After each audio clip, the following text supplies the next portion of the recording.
listening to Fishing the DMV with your hosts, Thomas Ahrens and Jared Mounts. Fishing the DMV is brought to you by Jake's Bait and Tackle, located in Winchester, Virginia. If that doesn't get you jacked up, I don't know what will. All right, everybody, let me get that camera squared away there.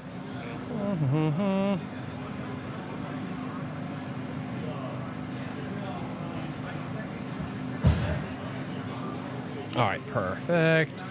And one more little thing because it just makes me feel a little better. Perfect. All right, awesome.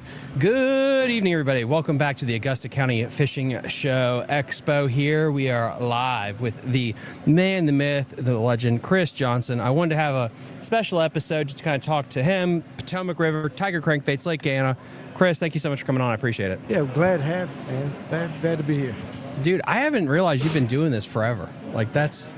It feels like it. It really does. Guiding, I think this is my 4th year. Yeah, I know, because I got my renewal coming up next year, so it's really been a blessing. I've actually learned a lot, putting more time out on the water. Got a lot of great relationships, especially even there with you, Thomas. Really educating anglers on the fisheries, looking at the aspects of, fish conservation, those type of things, bringing awareness. I think that's a big thing for us anglers. We've had many talks about, FFS and the effects. We've had many talks about FFS and crappie populations, all the way to the industry as far as how it's affecting, bait selections and everything else. So, just for me, I'm going to say, hey, disclaimer, this is not a paid sponsorship, y'all. But no, Fishing the DMV, your show, man, has been great. Bring a lot of awareness to other anglers, kayakers, fiberglass guys. I really appreciate everything you're doing, Thomas, in your show. It's very informative. No, I mean, thank you so much. And then, as you guys know, that I'm part of the Maryland Black Bass Advisory Commission. And then this guy here, I mean, it's a little early, but what do you have possibly cooking here starting in March? So I'm looking at being part of the Potomac River Fisheries Commission on the Fish Advisory Committee. So I attended a meeting, I believe, back in December. And I was moved to come to the meeting because looking at the effects of FFS on crappie, looking at the striper population, what's going on with the striper population, I think we need to start looking at scientific data on the menhaden reduction fishery. And I'm not one of those folks that want to see people lose their jobs or anything like that, but we need to understand I think it's a multifaceted problem when it comes to looking at the spawning populations, how successful the spawns are, the striper population as far as food availability. We look at other states, Thomas, such as Maine, the Northeast Corridor, North Carolina, and it seems like that Northeast Corridor, I mean, there's no shortage of large striper. I've seen videos, Instagram, all over Facebook, even private charters jigging up 30-inch fish like no problem. But what is the correlation with the lack of slot-size stripers and the availability of pogie or menhaden in the Chesapeake Bay system? From what I understand, the state is looking at a 3-year study on the effects of the reduction fishery that's going to be done by the same offenders of the bay, which is Omega Protein or Cook Seafood, which is a Canadian-based company. I don't understand, this just for me personally, I don't understand how a Canadian-based company can come in domestic waters and deplete our fishery without any type of scientific data. That being said, that was one of the reasons I wanted to be part of this advisory committee, because it's affecting recreational fishermen, it's affecting charter boats, charter captains, it's affecting the fishery as a whole, and not just stripers. We're talking about sea trout, we're talking about redfish, all the way down to the bottom. I mean, it's a food chain issue, and it needs to be studied. We can't ignore the data. We look at the striper population, and I think the last 3 to 5 years, it's just been very low spawning success. Now, could that be a correlation with the temperatures? Meaning we've been having these warm, I guess I probably got it mixed up, La Nina or whatever it is. Yeah. When it's some Spanish word for different. for different. So, is there a correlation with warmer temperatures or colder temperatures? And then at the same time, is it helping the larger stripers as far as food availability? Because, you figure they're swimming from the northeast corridor, going through Hampton Roads, coming all the way up the Potomac River, the York River, the James River to spawn. And those fish, need food to sustain, to keep going in the freshwater areas to spawn. So, there has to be more studying. We have to understand the scientific data. I realize, yes, there's jobs at stake. I believe that's Northumberland or Lancaster County over in Virginia. I used to fish right off Shell Landing for redfish. I've seen the omega protein boats there. I know there's families that work and live in that county. So some of those folks, that's all they do. I mean, the District 1 representative, Mr. Rob Whitman, his son, I believe, operates one of those boats. But are we going to sacrifice a fishery and the jobs of tens of thousands of folks through charter captains, through recreation anglers, whatever, tackle shops even? This thing is major. This thing is big, and it's hurting a lot of folks, including myself. I think I booked one striper trip last year. And the reason being, I felt bad charging what I charge. And I get one guy to come, he wants to have a good day striper fishing, and he wants to take one home, and he can only take one fish from 19 to 24 inches. At the same time, I do understand that we need to conserve and protect those fish so we can have more of a spawning population. So in March, I'm hoping and praying I'll be part of this committee.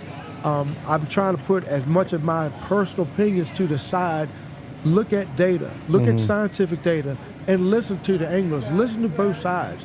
It's not about the commercials, it's not about the recreationals. It's about making the right decisions, right choices for my kids, your kids, so we can have a fishery for generations. So that was one of my biggest reasons to want to be part of this committee. And it's also, we talked about the crappie population. I believe years ago, even talking to Captain Steve Chacon, a good friend of mine, those regulations on the Potomac, I could be corrected if I'm wrong, I believe it's 10 fish per day on the main stem Potomac, which I think right now is going above and beyond protecting the crappie population on the Potomac. Now, we have other fisheries such as Lake Anna, Gaston, those other fisheries. Is it making a difference for fishing sonar? Absolutely. At the same time, we have to understand and maybe adjust size limits so we can protect the spawning broods, maybe keeping some of the smaller fish so they don't get stunted. I'm not sure what those, what we have to do regulation-wise, but we have to do something because, yes, technology is getting more and more, quote-unquote, smarter. Anglers are getting smarter. What are we going to do to protect? I think it's a little different, Thomas. I think you would agree. Maybe that's a talking point, too. I think it's a little different for the bass fishery because those fish are released. But there is one thing that is happening. Those fish that were historically, never bothered because people were running over top of them 70 miles an hour, those fish were just not touched. Now they're getting released, so we're stacking them in, one area like Sturgeon Creek on Anna or Leesylvania, say on the Potomac. But I don't think it's as much as an impact on bass because of the release. But I think it's more on the crappie. Crappie and walleye are a big thing that's interesting. I had Jake, I think it's Jake Norman on, who's with the Texas Department, and they said for catch and release fish right now there is no massive like killing or anything like that the data shows, but it would be interesting to see with crappie and walleye and things like that, would there be a big issue with forward-facing sonar? And that's something like you could have a conversation with that 100%.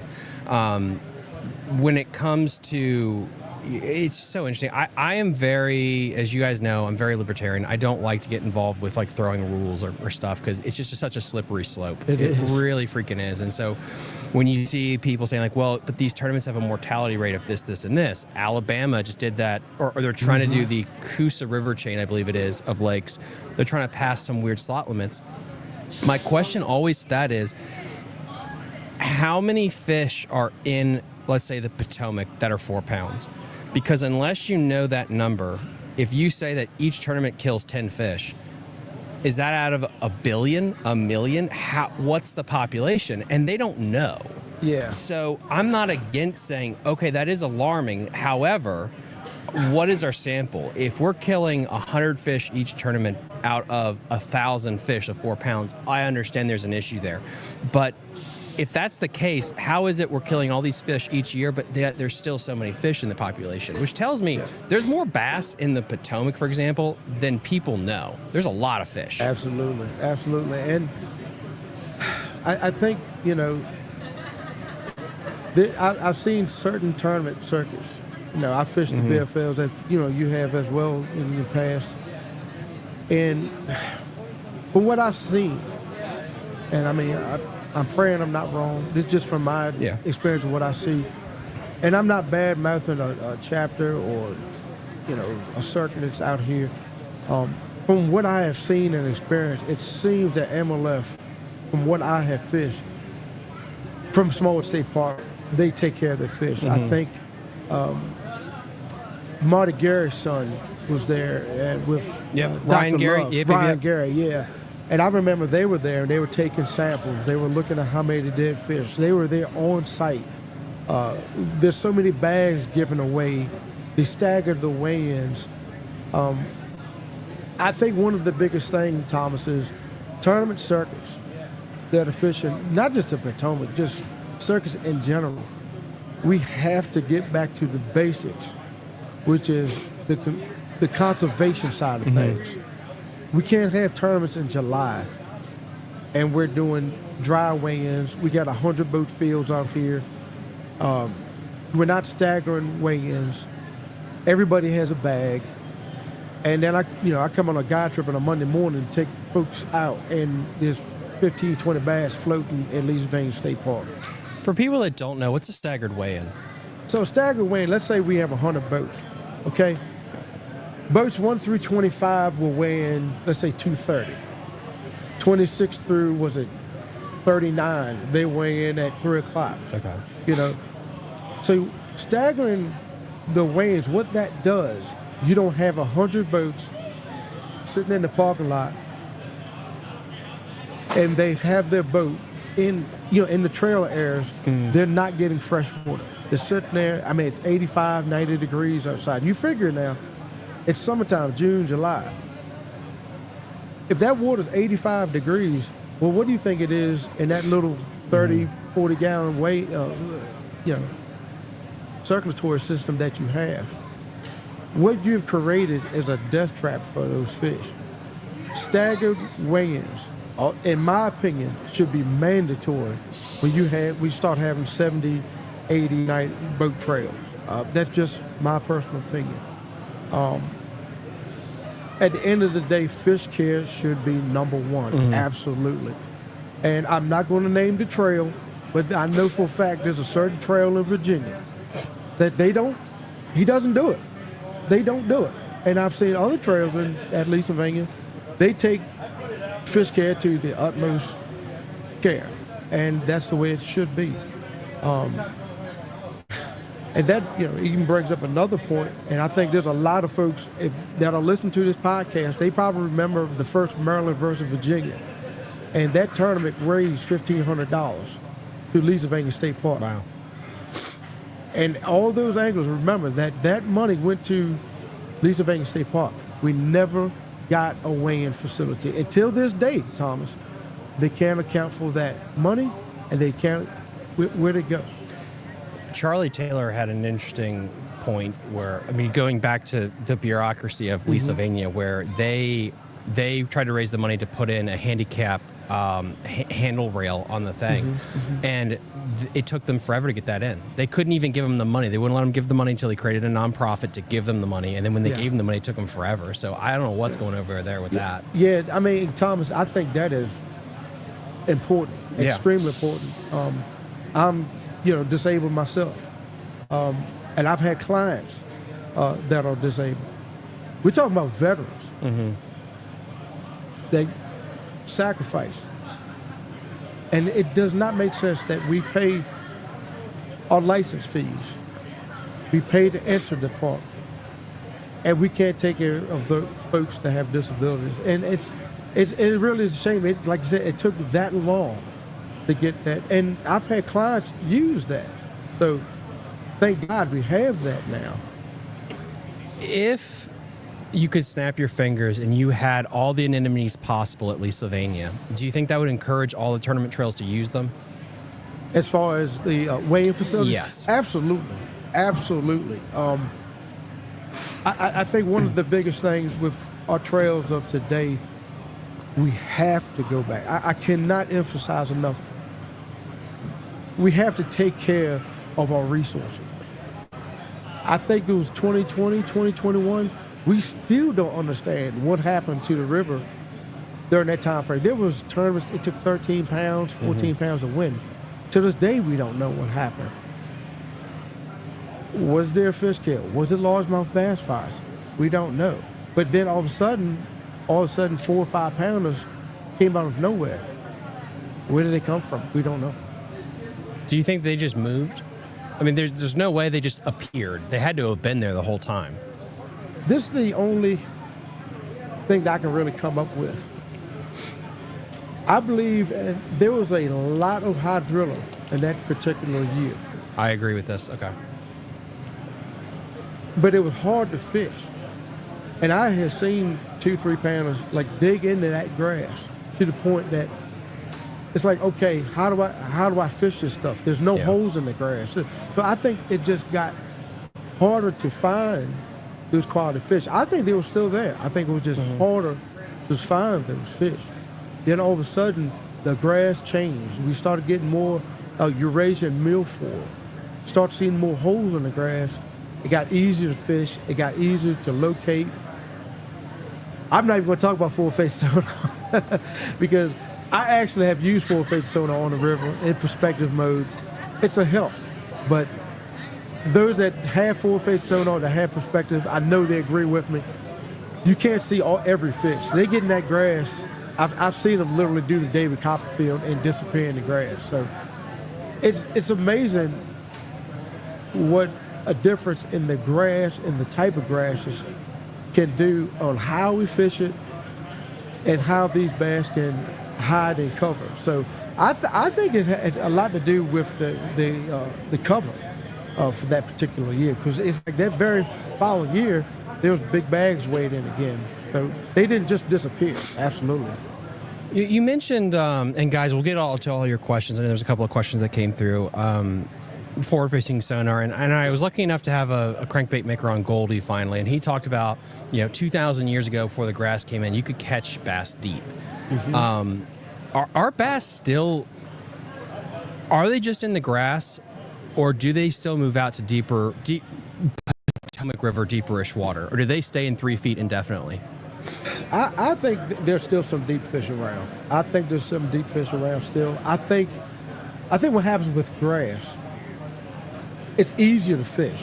It's easier to, and I know as somebody pulls in Belmont Bay and they see, 1,000 acres of grass, it's like, well, what does Kris mean it's easier? I think it's easy to break down because you know the type of grass you look for. You know you look for holes in the grass edges. In comparison, or in contrast, I should say, actually, when you have miles and acres of hydrilla that looks like carpet, no holes in the grass, it's like, how do I break that down?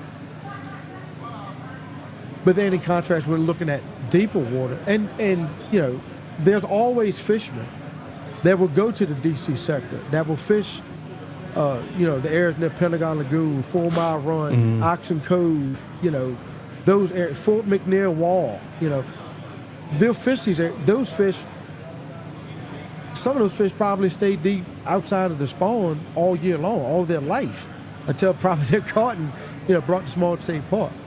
From my experience and how I fish, usually I'm not fishing deeper than 5-6 feet outside of the winter months. You know, the inside of Quai Creek, Occoquan, Madden Creek, the backs towards Slavens, those areas where you're using a stingray grub or, you know, a silver buddy like this time of year. I think it's the same way on Lake Anna. There's always some relatively shallow fish, and there's always some relatively deep fish. I believe, it was funny, I was actually listening to a DMV podcast, I believe it was like late March, and Timmy was on there. Tyler was on there. And he even said the same thing. He said, yeah, there's always shallow fish on Anna. There's always deep fish on Anna too. And I think on the Potomac, it's the same way. I believe, was it 2017?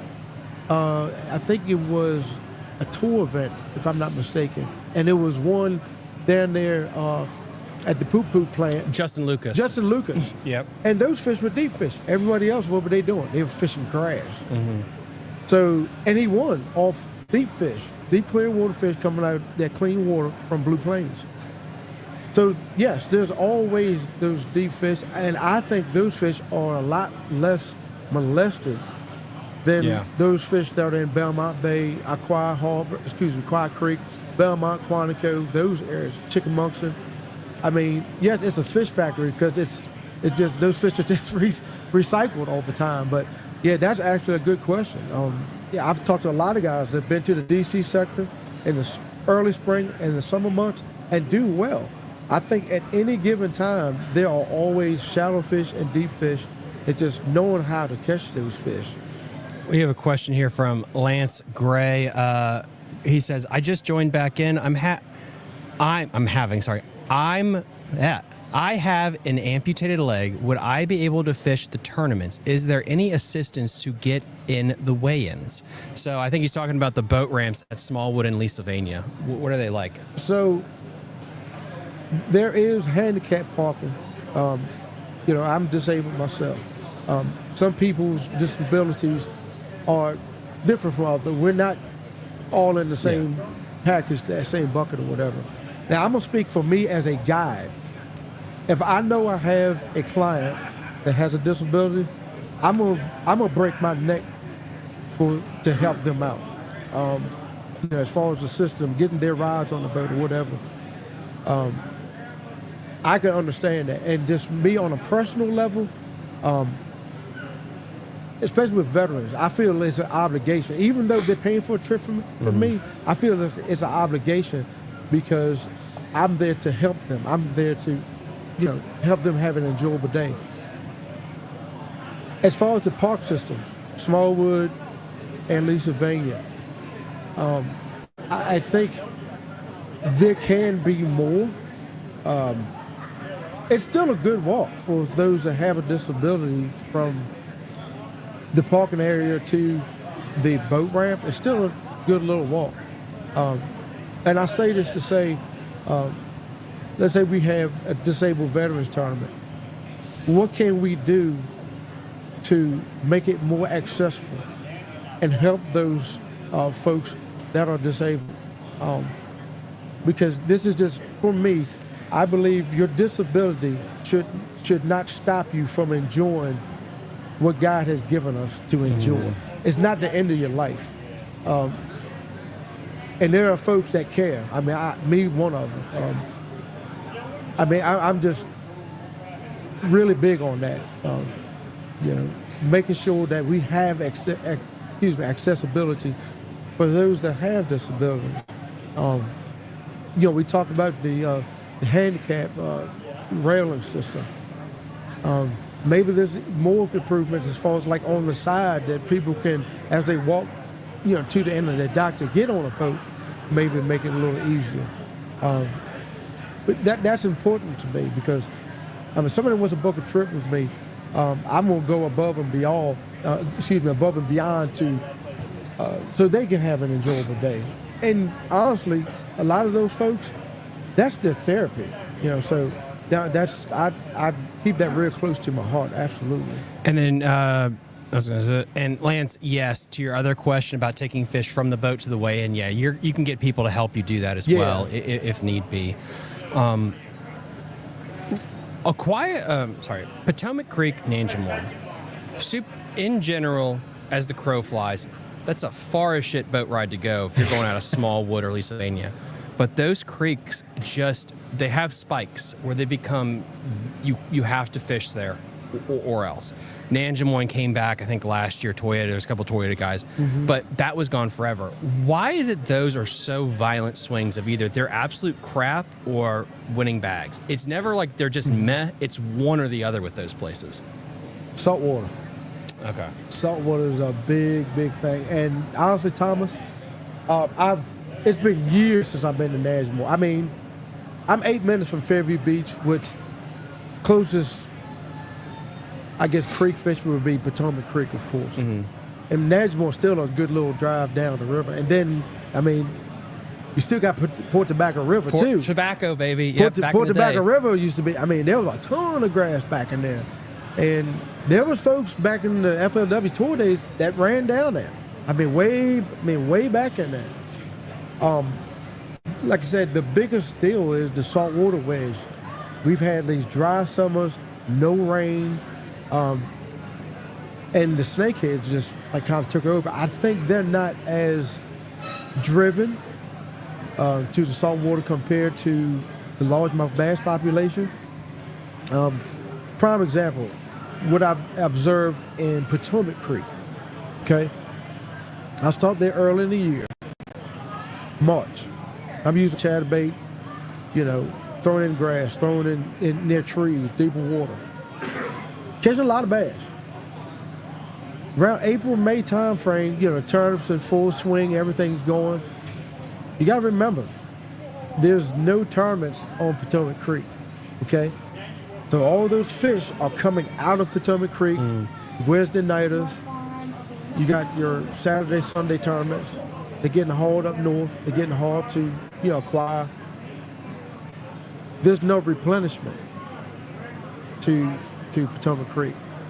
By the time June and July comes, there's not a lot of fish left because those fish have been hauled away. You gotta remember, it's a southernmost creek. Not only that, the salt wedge moves a lot of fish out of there. So I think a lot of those fish down in Potomac Creek, I would not doubt they leave the creek and go in the main river and probably move up north. Makes sense. Now, I throw a lot of top water. And early in the spring, I catch a lot of fish on the frog, on top water, including snakeheads. By the time June comes through, you got to remember in May, you got the catfish spawn. I think that moves out a lot of fish. By the time June, July comes through, that saltwater wedge has moved way north. And I mean, I was looking at crabs. There was crabbers in Potomac Creek. I mean, Jerry Decatur, big shout out to my boy Jerry Decatur. He's a crabber, you know, Decatur's crabs. He was crabbing in that creek. I mean, there was, I mean, first thing in the morning, I'm ducking, dodging crab pots like I'm past Colonial Beach. So I think that saltwater wedge is why you get these hard up and downs in Port Tobacco River and Nanjamore Creek and Potomac Creek. And I have seen it actually in Aquia as well. That's a good question. And maybe, Thomas, maybe that's why a lot of those areas up north, Dogue, Greenway Flats, because this would be a good biology question. When we have that salt wedge, does it not constrict, but does it concentrate these fish in those areas of mid-river? Maybe that's why, Belmont Bay is so good. Maybe that's why Mattawoman is so good, because it just condenses the fish population so much. There's been times I fished Potomac Creek for 8 hours and caught 2 fish all day long. I come the very next day and fish up Leesylvania, I catch 40, 50 fish. So there's definitely a correlation with salt water and that wedge and how it moves them. Yeah, I agree with the wedge, and I also agree. I mean, the other thing too is just SAV is king on that place, and it seems anecdotally from people I've talked to, when I've seen from Pohick up, the grass is just hit or miss right now. It's not what it is. Pohick down, you have the best habitat for some reason. I don't know. Like Doug used to be really great. Yep. DC used to be really great. Green, the flats up there used to be good. One Maryland Creek up to the right that I'm completely blanking on. Piscataway. Yeah. Oh my God. I used to run up there all the time with some friends doing Potomac teams. That thing used to be all grass. Yeah, May. I always had a thing. When in May, hit Piscataway. Yeah. I mean, May was the time to be in Piscataway Creek. And like you said, I don't know where that grass went. I was just talking to one of the guys here at the show, and he was talking about the Mount Vernon grass bed. That thing came halfway across the river. It was grass everywhere, beautiful lines. You could just throw a black and blue Senko and have a time. And then where did it go? And it hasn't been back since. And I've heard rumors from it was sprayed because the Mount Vernon tour boat and it was grass getting in the props and all this other stuff. I've heard it was part of the Navy. I've heard rumors that it just from siltation and it more or less smothered the grass. The rhizome, so it's a tough call. But we haven't seen that grass bed in almost 15 years now. Yeah, really, it's been that, and that's scary too. Because like, when is it stopping? Is this death of the grass stopping as it gets lower, or is it just still slowly just taking more and more of the grass away? I mean, if that's the case, when does Pohick get hit? When does, God forbid, Belmont and Mattawoman are they next in line? Yeah, even as you were speaking, I even thought about something else that could be an issue. We had this great big old fertilizer plant called Blue Plains. I don't know if there's a correlation between this, but ever since they fixed or at least upgraded their system, the grass went away. So I was thinking to myself, when they had all this nitrogen overload, was that what was feeding the grass and getting it growing? Because ever since they took care of that system, is the nitrogen load the same? Is it less? So there are so many what ifs. It's really hard to deduce what is really going on. Because why is the grass still growing, let's say, like I said, in Belmont, why is the grass still growing in Mattawoman? Quantico, prime example, Quantico, that grass changed in Quantico Creek. It was like really good one year, then another year it's not quite as good, but it's still grass. The other thing that I have noticed, I call it crop rotation. I know it sounds funny. I call it crop rotation. So you'll get one year, you'll have this grass where I see it's called bushy pondweed. I see a bunch of that stuff, and you could bump a square bill or something like that, because it would grow in that 3 to 5 range. You would bump that square bill around it, and the bass would be, on those little quote-unquote bushes. I didn't see as much of that this year. I seen a lot more Widgeon grass in the Arkandale Flats area, but I couldn't find fish on it. Most of the time, for me personally, when I'm out there, I'm looking for a combination of grasses: eelgrass, Eurasian milfoil, and bits of hydrilla. I've seen a lot of that in like Chickamauga Creek. There was some of that in areas in Quantico Creek. But one thing I had noticed, if you had a bunch of eelgrass, a lot of eelgrass, it was hard to catch them. But once you get that mix of that Eurasian milfoil with the eelgrass, you start catching. The only thing that I can really figure out, and maybe some of the folks on the show can speak on that too, I think it has something to do with bottom composition changes. And maybe that's what's going on the upper river. Maybe there's siltation going on that we can't see, that's not allowing that grass to be prolific anymore. We don't know how siltation is, changing the types of grass or where it grows. I've seen differences even in Neabsco Creek. Those that know Neabsco Creek, you come around that first turn, once you come across the marinas, I've noticed some siltation areas where I used to be able to navigate. So, and I've got to shift and change. That river is an ever-changing organism because it's tidal. The flows, even this year, Thomas, we got big. I think we're going to see some big changes in the grass this year because it's been much colder. Cold winter, yep. The snow. We're going to see some changes. And I don't know if this is a change that we're going to see nationwide. One thing that I did notice is one of my good fans out here. How you doing? Great. Kris has a lot of fans, guys. Yeah. I just love people. I ain't gonna lie to you. That's one thing about being a guide. If you don't love people, don't do it. Do not do it. I don't care how good of a fisherman you are. You gotta love people. But as I was saying, it's all in this winter. I think this winter is gonna give us a lot of different changes. I watched Conroe, and one thing I noticed, if he's watching this, Scott Favors, I know you're watching this. We talked about this. We said that we're going to see a resurgence of lipless crankbaits. I watched Conroe, and I seen a lot. Of course, they got the period with no FFS. I seen a lot of lipless crankbaits being used. I think we're going to see the same thing on the Potomac, maybe the James River too. This is my thinking. It's been cold. We haven't had a lot of shad die-offs. And I think we're going to see the same thing on Lake Anna. We hadn't had a good shad kill for a while. What was working for me was, vibrating jigs or chatterbaits. I think we're going to see a lot more of the lipless crankbait bite going on.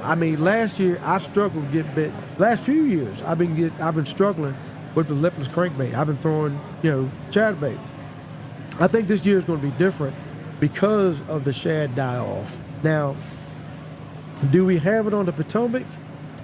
Maybe not as much as Lake Anna, Gaston, High Rock, because that water's constantly moving. We're getting warmer water from the ocean. Those they're tide based.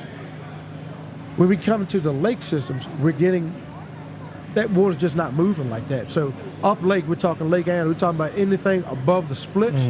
We're having that shad die off. Lipless crankbaits is going to be really good, I think, early spring, if you're not FFS. FFS is always going to be a player when it comes to tournaments.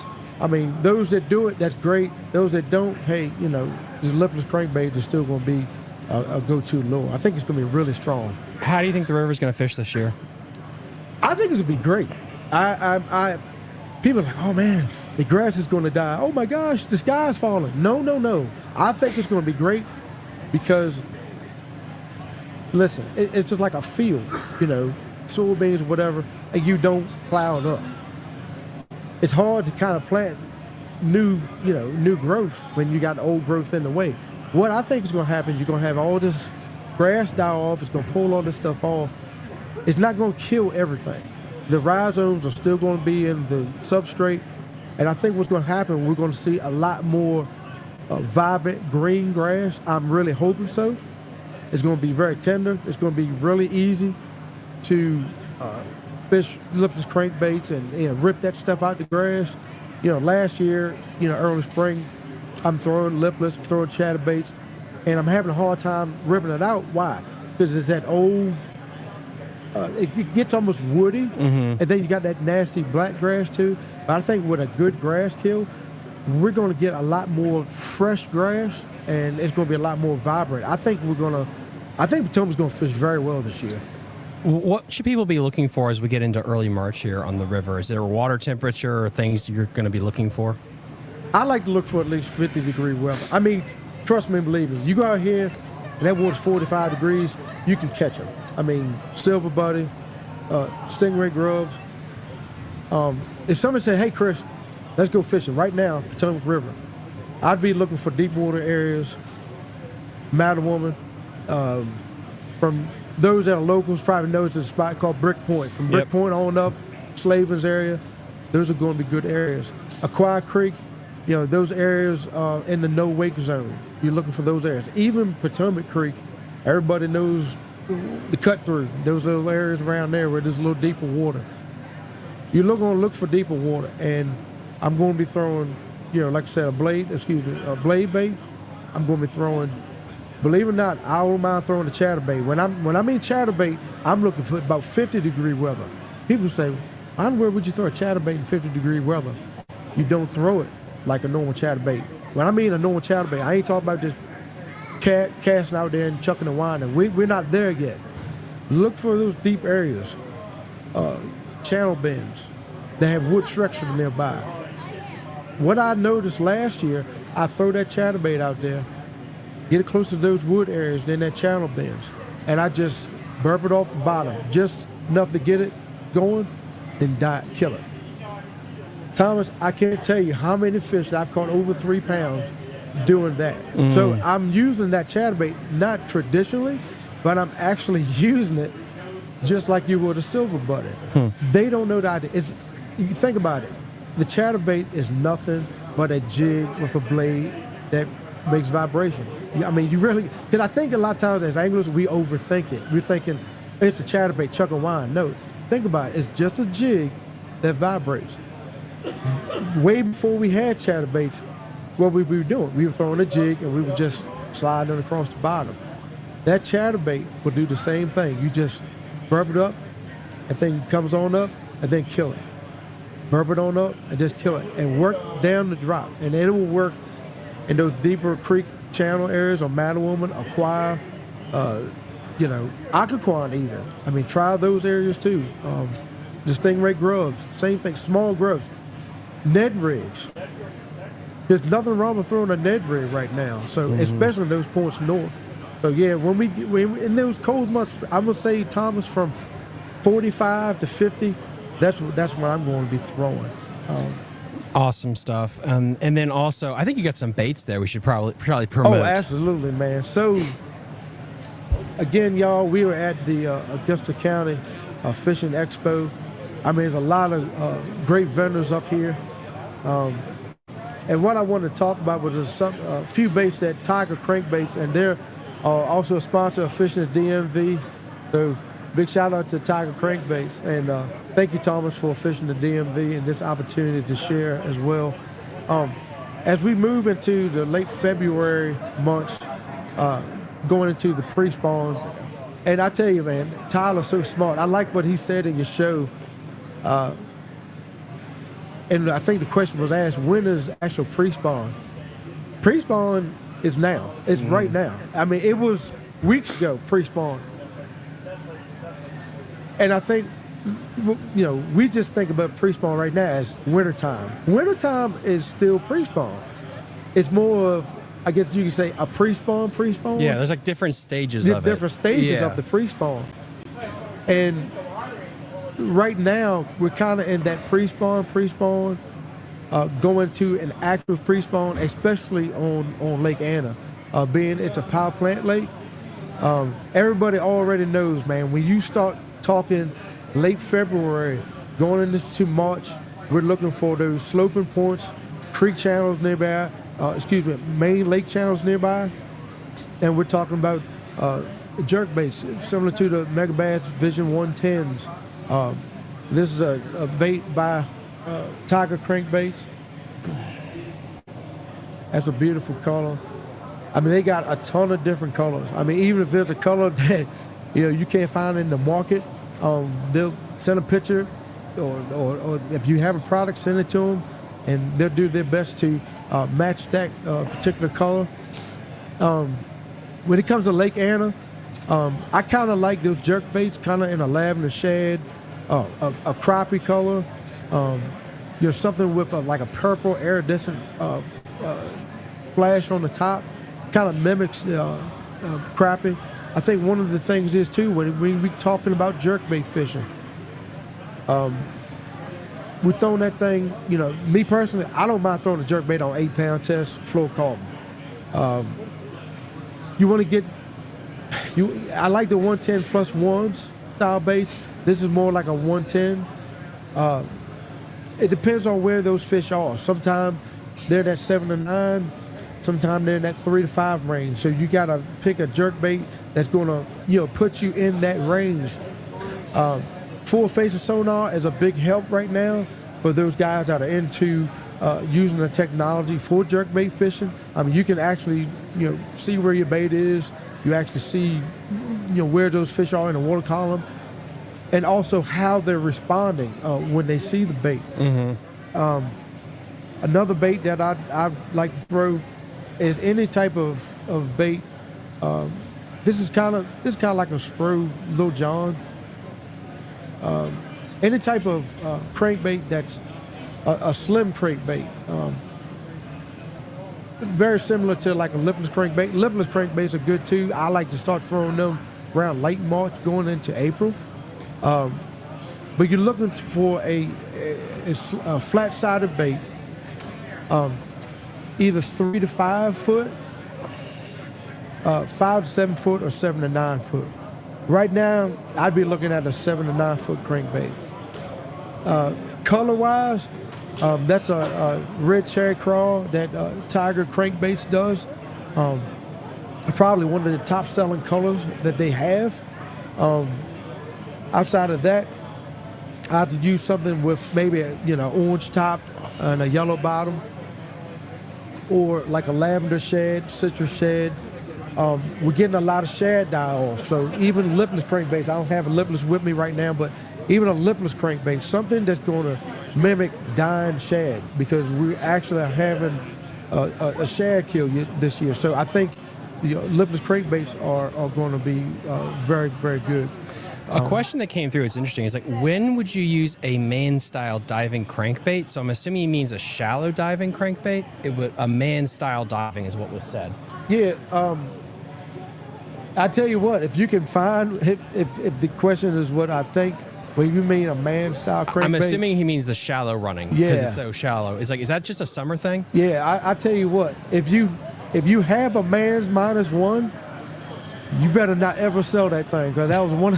Trust me, that's a fish getter right there. Is that a wake bait considered? Like, what would you call that? I wouldn't consider it more of a weight bait. I would consider it more of a super shallow crankbait. Okay. That was one of the best super shallow running crankbaits, in my opinion, ever designed. I mean, trust me, I've been trying to find. It's hard. I mean, when they went out of business, I think there was a couple different companies that bought some of the blanks. It's been very, very tough to find that crankbait. I've got, I think, 5 of the actual original double stamp man's -1s, and they are extremely hard to find. That was one of the best shallow running crankbaits out there. Ran about 12 inches, ran about a foot. Man, I'm telling you, around late March, early April on the Potomac, I would not be caught dead without one. Even now, if you own one, late March going to early April, find those areas with shallow water. Prime example, go to Mattawoman Creek. I forget that first bay on the left when you pull in there. And I know what you're talking about, yeah. It was kind of across the bay from what we used to call Grinders Cove. That was a good area. I mean, it's a community hole. A lot of folks know about it. And what I would do, I would crank that grass and those lily pads. There was lily pads there. Mm-hmm. So that crankbait would be 6 to 8 inches above that pre-emergent grass, and every once in a while you feel it and you rip it out. That man's -1 crankbait was one of the best crankbaits out there for super shallow running crankbaits. I believe Cliff Pace has one. If you look on his website, I believe it's called the SSR. I actually talked to Cliff about that. I said, Cliff, what do you have that you offer that's anything close to the man's -1? And I believe you go on the Black Label Tackle website, and it's called the SSR. That's a good shallow running crankbait. That's why I call it super shallow running. So Gotcha. back in the day, I think there's a Bandit used to make it. I think it was called the Footloose. Footloose. And that was another one, and it was I think it was like Warski Lures. It's like a Timber Tiger or something. Yep, Timber Tiger made one too. And I can't call it, and you can't find that either. Nope. So, yeah, it's really tough to find those shallow running crankbaits. And another one, Thomas, you probably remember this one too. It was really good for like rocks, shallow. This was before 1.5 really got real hot. Y'all probably out there, y'all probably remember that crankbait. It was the Man's, I think it was the C4, the 4-4. That was another good that crankbait. One's really good. Killer Bee was one that I liked Killer Bee too. was another one too. So, yeah, a lot of those old crankbaits, man, they're hard to find. If you find them, at the estate sale or somebody selling a custom blank, get it. I mean, again, I hope, dude, you got your money's worth on that question. But yeah, like those different crankbaits like that, there's such an industry which I can get into. That's a whole other show about the crankbaits that aren't made anymore. What is that thing that they made with the skirt on it from Tiger Crankbait? That's an interesting bait. I'm not going to lie to you. When Hydeston and Gregson built this bait and painted this bait, I said, OMG. And I'm thinking, what I fish on the Potomac and how I fish on the Potomac. And I said, man, my clients are going to be fishing this thing a lot. Because I get a lot of clients, they don't like to fish the Senko. They don't like doing the flick shake. They want to chuck a wine. And those days that they're not, eating a chatterbait, or I'm in a thicker grass area, and maybe, they don't feel comfortable like ripping the right out the grass. I looked at this thing, and was like, dude, this thing is money. So this is their wake, what they call their wake frog. Y'all take a look at that thing. So that particular bait is a wake bait that has skirt material at the end of the bait. So that thing is undulating in the water. Has a very actual similar action to like a man's -1. I was gonna say it's like a man's one. Yeah, isn't it really is as far as the vibration. Heidi had a great video of it at the show over here, and I mean it's a beautiful, beautiful bait. I mean the clear coat she puts on that is just super, super durable. The hook, she has like a little, double little frog hook, which is interchangeable. You can put, whatever style hook, EWG hook on you want. You can, I mean, it's a great bait. I mean, you even have another hook area, like a standard crankbait that you can put a treble hook if it's more open area, maybe on like a high tide area where you're not as much in the grass. Or curry. So, curry. Yeah, absolutely. Just dig that thing in there. Digging that thing in there. So this is when one of her best sellers, I believe in Woods and Waters, I think it was like bait of the year. That's cool. Down there in Richmond. So I haven't thrown this yet. I'm super, super excited to throw this thing. I mean, I'm counting the days, Thomas, until I can put this thing in the grass, man. So it's going to be exciting. I'm telling you, man, I'm so excited about it. Listen, I'm going to put Thomas in my boat this year. Listen, we're going to put some fish in the boat, man. We're going to record this stuff, man. We're gonna make that work. That's something that's on the bucket list this year. What are some other things from Tiger Crankbait so we can hit? I don't have it out of the package. This is one of their S waiver crankbaits.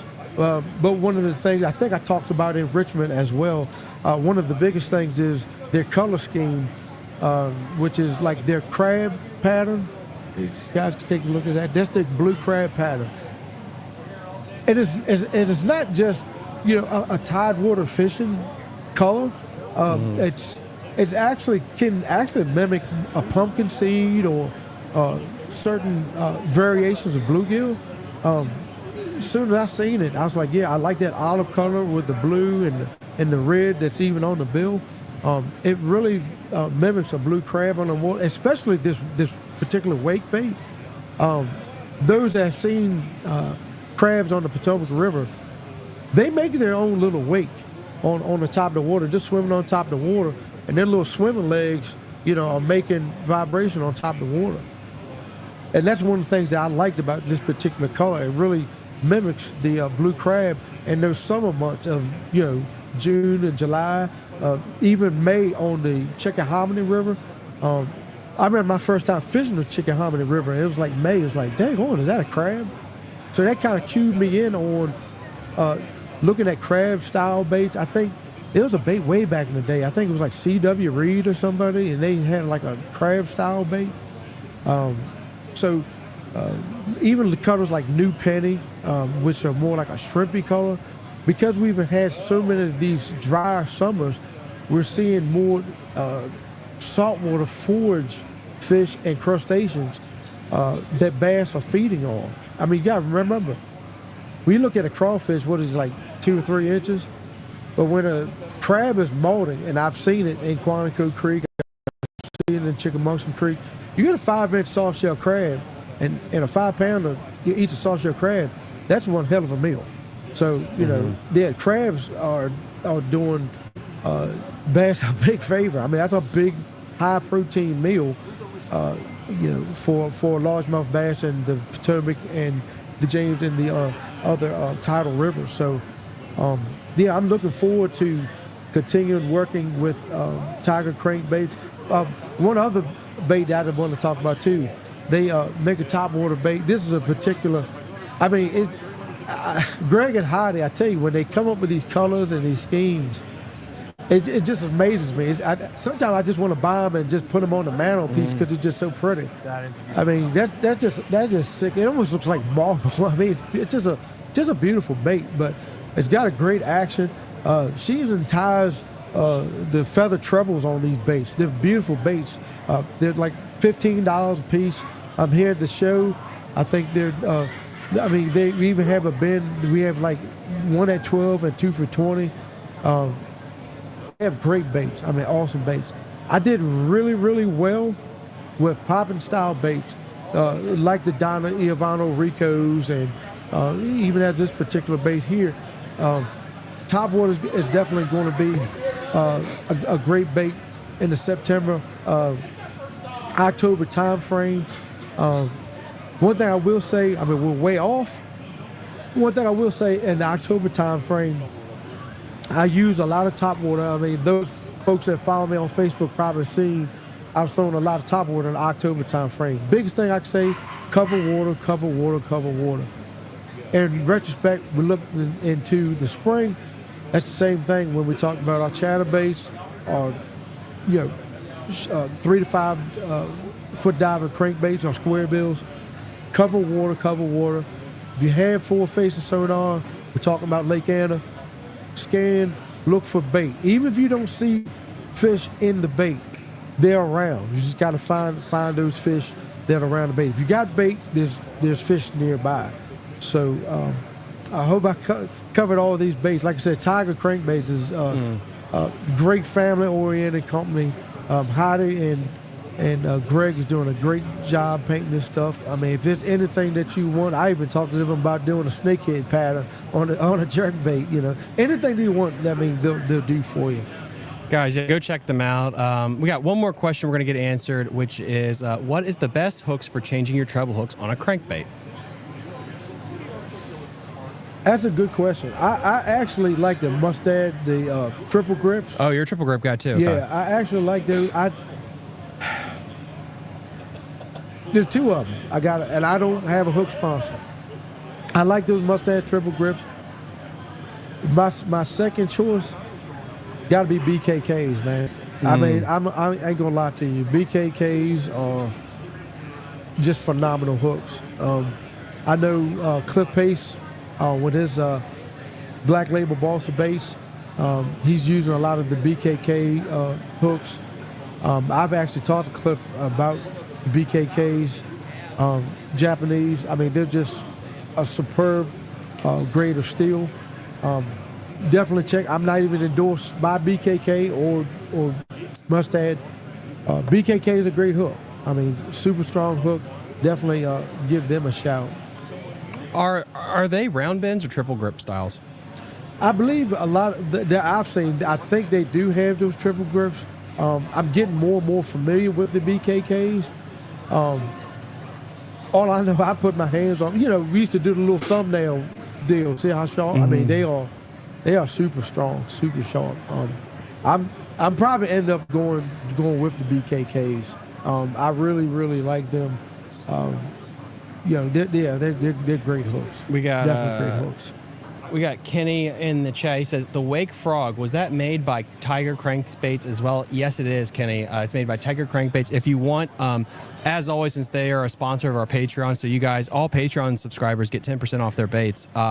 Link in the episode description to their Facebook. I have been bullying Heidi to get a website so I could link that. Eventually that'll come, I promise. But yeah, you can go check that out there. Yeah, that's the treble hook thing is interesting. That's a whole, guys. I mean, we could do a rabbit hole on treble hooks and hooks and stuff because that is, you know, I like for like jerk baits. I go with Aaron Martin's style, those finesse trebles. I have confidence in them. But then for crankbaits, for smallmouth particularly, I just feel like with triple grips, you're not going to lose the fish that you hook. You won't lose. Now, I understand the debate about the regular treble hooks, where because of how they have the bend, you will get more fish stuck.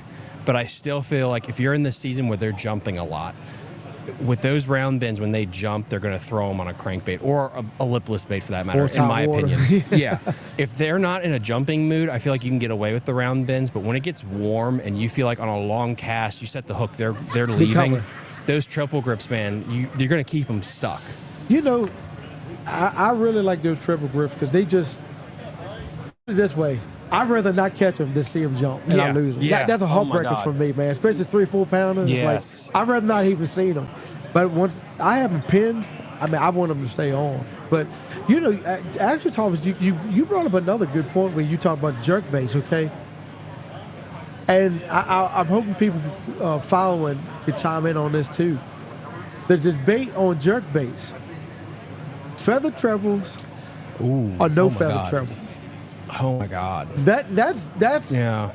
I have heard that debate for so long, man. Yeah, I've heard that for an insanely long time. Let me make sure I go over Instagram, make sure I haven't missed any questions here, guys. But yeah, it's like the red treble hook. Like, when do you use the red treble hook? That was like a hot craze for a while. Daiichis, there's Daiichi Reds. Mm-hmm. I ain't gonna lie, I fell for it. Can I say I seen the difference? I don't know. I mean, I think it's like everything else, Thomas. I think it's just a confidence thing, because you know the red hook is like, oh, it triggers that feeding instinct. It's like, you know, seeing an injured shad. You know, my whole 2 cents on feathered trebles, I like them. I mean, I actually do like them, and here's my reasoning behind it. When I stopped that jerk bait, that feather treble, because of the displacement, when it stops, it just barely kind of just moves. I don't know, it just gives it that illusion of that caudal fin that's like still moving, you know. But then I think there's other days that feather treble, maybe it turns them off. Mm-hmm. So if they're in like a more quote unquote lethargic mood, so yeah, that's a good one. Well, and I think it does have a time or place. I mean, popper fishing, you always have them, but like the bladed treble hooks or something by like VMC, I got turned on to those for jerk baits, just to have that extra little flash in really clean water.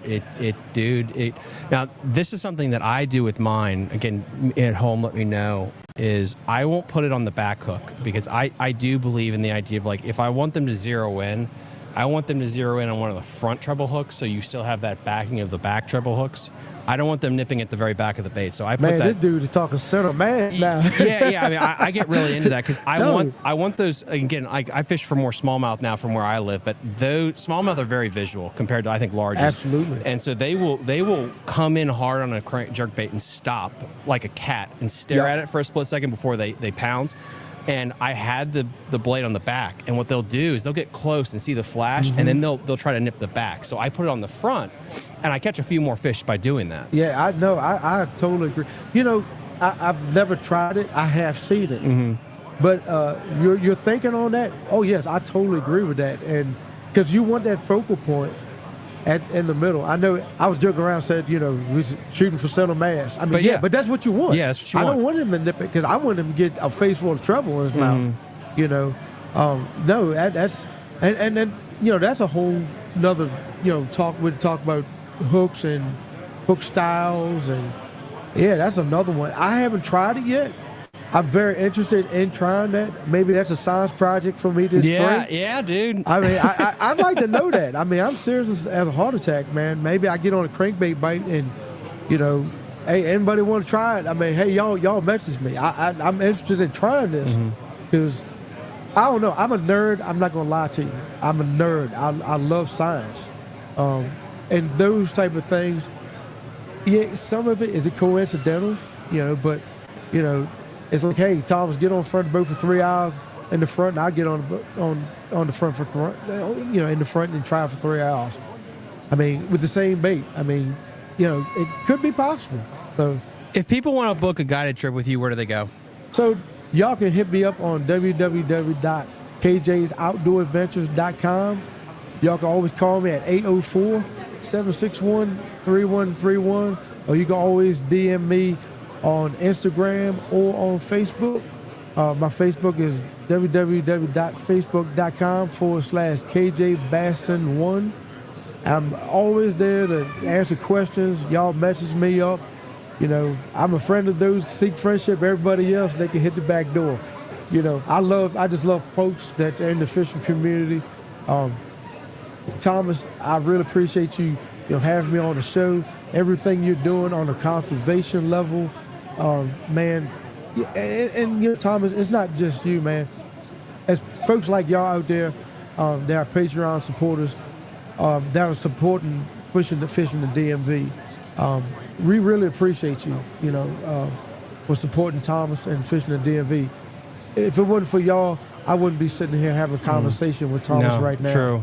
So we really appreciate y'all. Yeah, no, I appreciate you guys help pay the bills. I mean, all these subscription that you need to be able to go live. It's just, under this economy we're in, everything's getting more expensive. Everyone wants their cut. So without you guys, I couldn't do this. And then you guys are getting a sneak peek now. This will be re-uploaded in about a week or two with good audio. Everything will be cleaned up, and I will have on the re-upload. I have a link to Kris's all the social media and stuff, so you can just go down there and scroll through and click on it.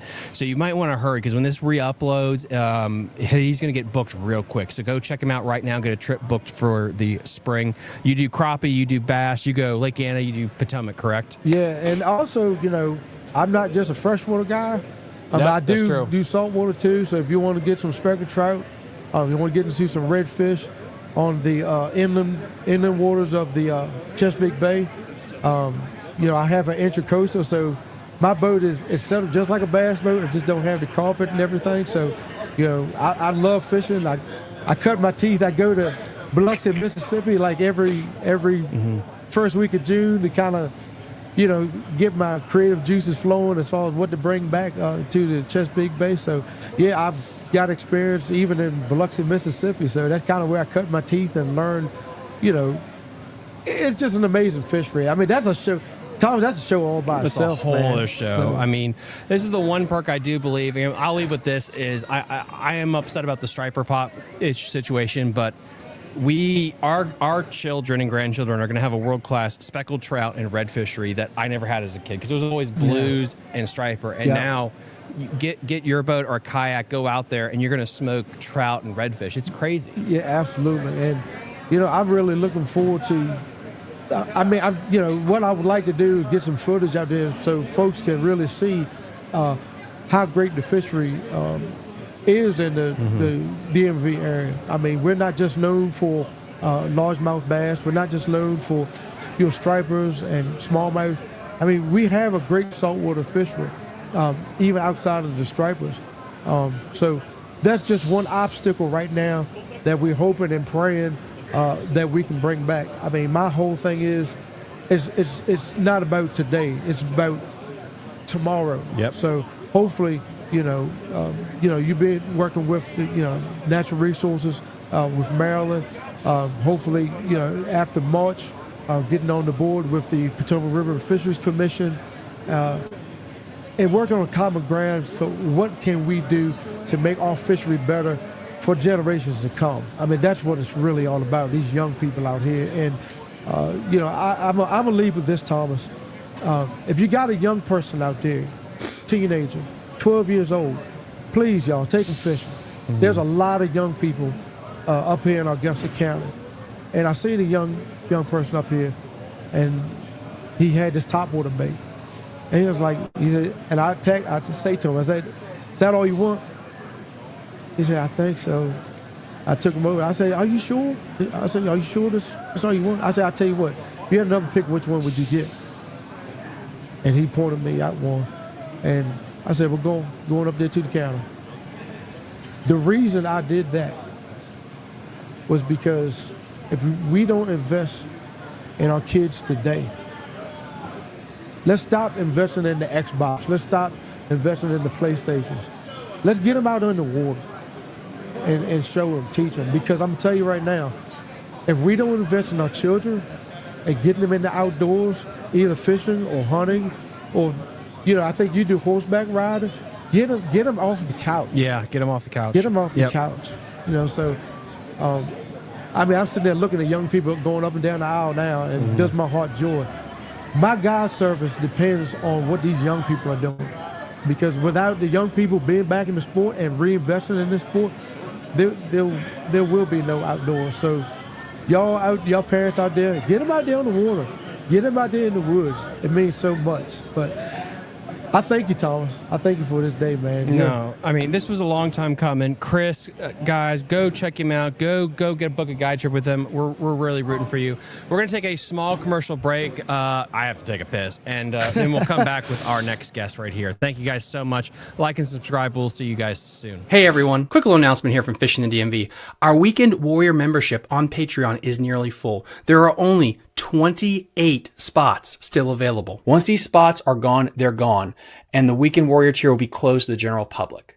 All members will be locked in indefinitely at a fantastic price point, and they will get all the benefits that they have today, plus any new benefits and discounts that will be added in the future. All Weekend Warriors will receive 5% off their orders to Jake's Bait and Tackle, 10% off their orders to Tiger Crankbaits, 10% off their orders to Catoctin Creek Rod. They'll also gain access to our private Facebook group community, loads of members-only content. And in 2025, there are going to be tournaments that will be given a massive discount specifically to our Weekend Warrior members. Plus, if you sign up for the year right now, you will get 8% off your already fantastically discounted rate to join the Weekend Warrior program. Link in the episode description. Thank you.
Alrighty, let me pull that camera right there. There we go. That's much better.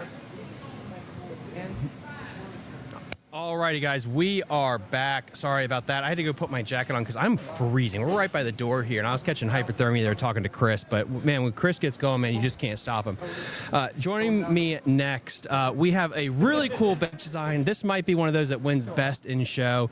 If you could just tell everyone at home your name and what you're doing here. My name is Ashley Armstrong. I grew up in Highland County, Virginia, and I lived away for about 10 years, but then I came back, and so fishing is a hobby of mine, and so when I can't fish, I decided I wanted to tie flies. So I came up with a certain design of a crayfish when I wasn't satisfied with what the other vendors pretty much had to offer. So what was the moment that you said, like, I want to try this tie? I'm sorry. Yeah, well, that's why the headphones are there. That's what I need these for. But, okay. Yeah, so with the, what was the moment that said, like, I want to do the fly tying? That's a thing. Well, I was always interested in it when I was in high school. But I was always too intimidated to do fly fishing because I was always told, oh, well, you can't do that. That's a rich man's sport, you know, like you can't afford to do that. So I didn't do it, didn't even think about trying to do it, but I was still interested in the tying aspect of it. And so my now preacher, my pastor, he's 82 years old and he was tying flies, and he said, well, if you want to learn, I can get you started with this. So he was the reason that I actually got started with tying. So his name's Ray Turner, and he's like a second grandfather to me. So he's cool. a special guy. So he got me started in this, and it's funny because he was like, we're going to tie something simple when he started showing me how to do it. And I was like, no, my brain is like, it's on fire. I have to have something that's more stimulating. I have ADD, so I'm like distracted, and I was like, if it's boring, forget it. I can't do it. So the simple, you know, he's only want me to put a couple colors of thread and maybe like, you know, some deer hair or something simple, like a streamer type thing. And so I took off and started tying like Royal Coachmans and like the stuff that was like the advanced stuff, and it was turning out. And so the more I did it, the better I got at it. But I've always kind of had that art side to me anyway. And so I was actually setting and trying to tie a crayfish that I was thinking, you know, like I want to have a crayfish pattern, but I don't know how I want it. And then the light bulb went off one day, and I was like, okay, because I didn't have the head part for it, where the eyes and the stuff like that was at. And I wanted something that was more realistic, that you could fish either on a fly rod or a spin cast rod. So I make two different styles of those. And then, guys, yeah, we're not gonna beat around the bush here, and we're gonna show this one right off. This is a really cool design. Which one would you like me to show off to the camera? Oh, I don't know. Maybe there's green or the red ones there. You can just keep if you want to like to talk. So, like, how did you come up with the hook design? Like, oh, this is the hook I want for it. Well, the hook design, I got the ones that are weedless, and then the ones that are that, you know, have the trailer hook on the front. So I have single hook, I do a double hook. I decided that I wanted it to be universal for like a fly rod or a spin cast pole. So I have one here that is for like a fly pole. You can see the weights are different. So the body for the one that's for fly fishing has the lead wrapped around the hook on the inside, and then it has like the barbell weight on the back. So that's for fly fishing. It tends to be a little bit lighter in weight so that you don't get that big plop. But it still sinks. It sinks slower, but it sinks and it stands straight up. So if you were to put that in a jar of water, it would stand straight up like a crayfish would if it was hunting on the bottom of the river. And so if you're spin cast fishing it, and it's the same with the fly pole, you jig it and it swims backwards. So the rabbit hair that's on the front, that's what the claws are made out of. It gives you that movement in the water that's like a leech. So that entices the bass, and the trout smash on that. How long does it take you to tie one of these? From start to finish, I have to build everything. I have to build the shell for it, and then I have to paint everything, and then I UV resin epoxy it after it's been painted. So all that's got to dry essentially ahead of time and stuff. If I sit down and do everything from start to finish, and letting everything dry, it's probably about an hour and a half. We did have a question on Instagram, like how heavy is that Ned rig head? I guess, so I know you guys are going to have a bunch of questions about this. So if you're going to throw that on spinning tackle to give people a vibe, how heavy is it? And like, are you going to be throwing that on like an ultralight? Like what's the vibe for the tackle? I can make, if they're custom wanting something, I can make it whatever weight they want. There you guys go. So it's not something that's stationed to like a 3/4 or a 1/4 ounce weight or something like that. So depending on, they need, like as far as, I try to make them different weights, but I think I have several different weights on, because I have a whole box of them over there. I came with like probably 70 or 80 of these guys. Good Lord. We got Lance Gary in the chat, says, man, them looking good. We got the gray rat, nice. Leave them on the bottom, jig them up. Got a couple more people on Instagram asking about them. Yeah, guys, we're gonna walk through them all. We're gonna circle back to them, I promise. But there's a frog there I want to talk about too. Like, how long does it take it from going from an idea in your head to something that you want to actually design? If I sit and think about it, and I'm currently like setting at the vise while I'm doing it, I just go with it. And That's so it cool. either turns out or it doesn't. And most of the time, I have a photographic brain. That's how I would describe it. So if I'm thinking about something, I see it in my head before I start doing it. I don't even have to sketch it, because I'm like, I got this idea, I want to do this, I want to do that. So I wanted legs that looked more realistic on those. So I wanted them to flare out. So What type of hair is used on this? that's deer hair. It's That's deer been hair. bleached and dyed. Wow. And that is spun around the hook. So that's spun and then packed around the hook, and then you have to shape it with the scissors after you're done, or a razor. So some people, you've seen those divers, those deep divers, people will use a razor to shape those. These, you can shape with scissors. That is crazy. Wow. What type of setup? That I haven't tried to fish on a spin cast. That would be like an 8-weight. The frog would be like an 8-weight fly rod. And then guys, or bigger.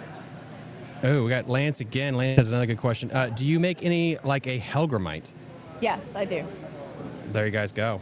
I don't have one with me, but I can. What we'll do is, Carly, if you could text me her email, and then I'll just drop that in chat right away. Yeah.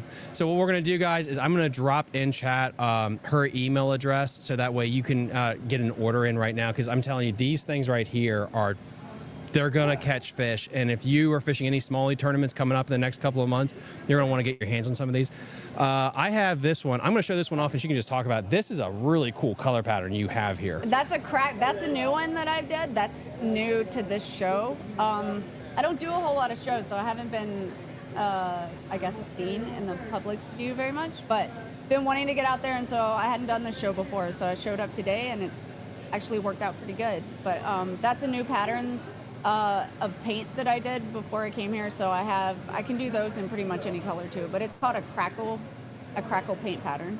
That is awesome. And then guys, here we go. And then here, her email is right down below in the chat, guys. You can just click on that, and you can order from her. This is what's going to win your smallmouth tournament this year. These things are really, really cool. I also do saltwater baits. So this is like for redfish or spotted sea trout or speckled sea trout.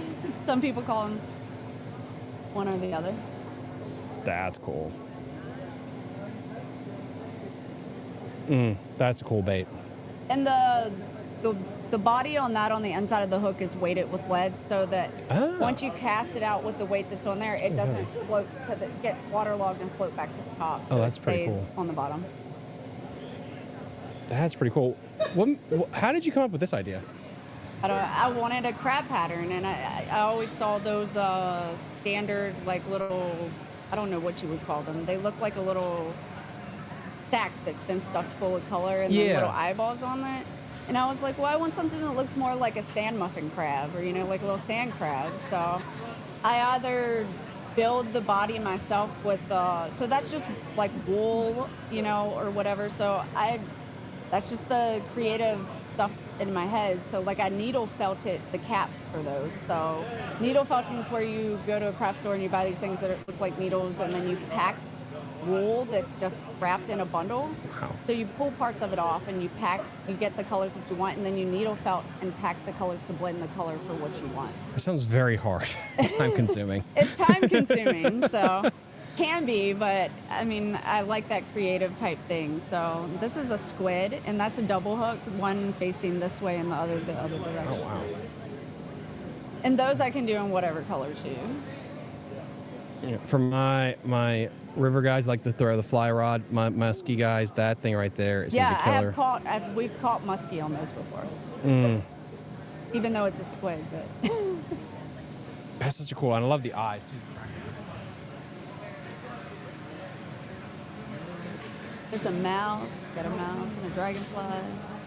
And the crackle paint, there's 2 others on there if you want to show. And then guys, I know you want to see more of the. I'll bring them back here in a minute, but I want to show this mouse off and the dragonfly, and we'll finish up with the crayfish. Then, guys, link in the episode description to her email. You can. And do you take orders, or how does that? If someone's not at the show today and wants to order your baits, what can they do? They can order through Facebook Messenger page for me, or send me an email with what they're specifically wanting or asking about, and then I can get back to them, and we can get something sorted out that way. And then I have Square, so they can pay through email that way.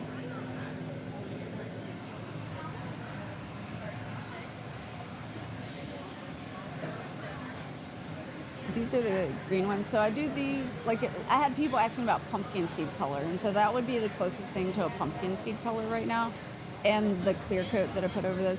And the crayfish I do in different sizes, so that might be something you want to show them. I have a smaller one here. Yes. And I can do double hook on those guys as well, but I think these ones are single. She can do double hook on these. This is the green pumpkin color. Again, on a Ned rig head, guys. I mean, come on. For you smallmouth guys, this will work. That is beautiful. And they do work. I've fished in Elkton with those for the smallies, and they paired them up. They like the green color over there.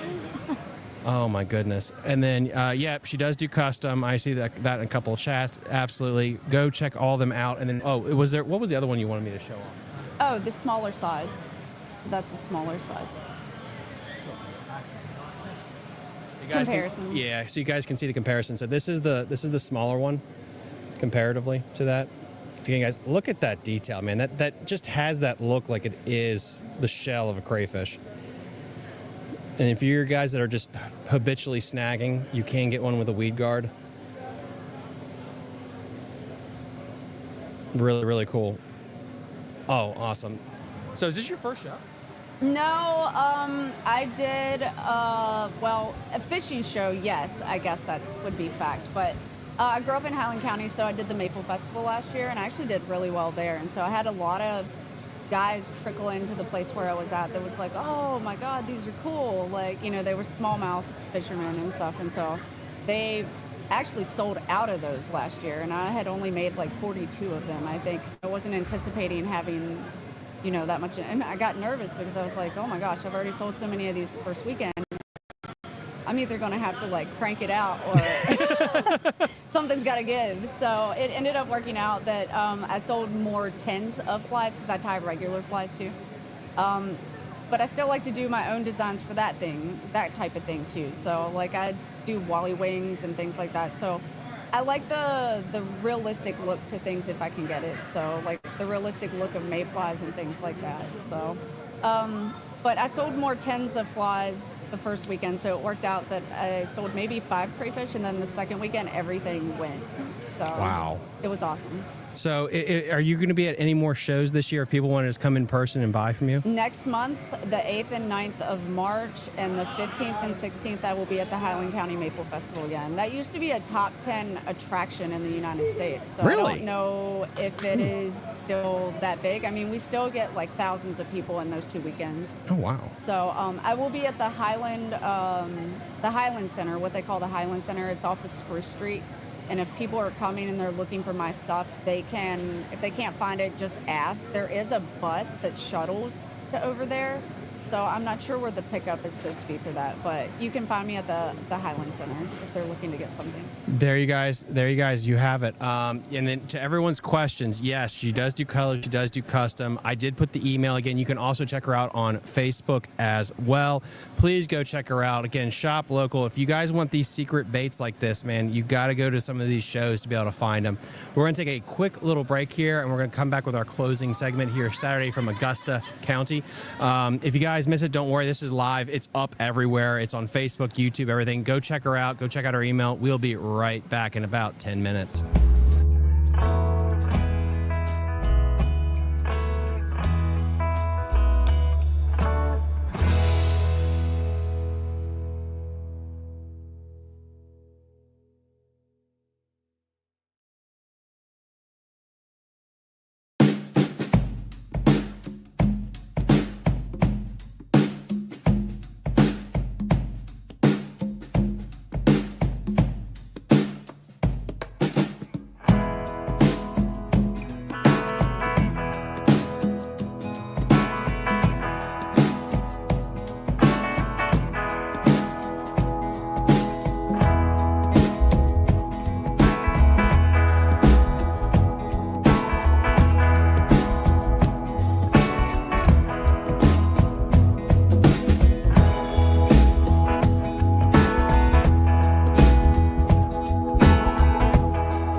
And yeah, I got to make sure to get you guys info because I will hype the heck out of it. I'm not big, but I got, I don't know, 10,000, 11,000 on Instagram. Nice. Like 4,000 on Facebook. It's a company, so I'm not like trying to build that huge crowd. But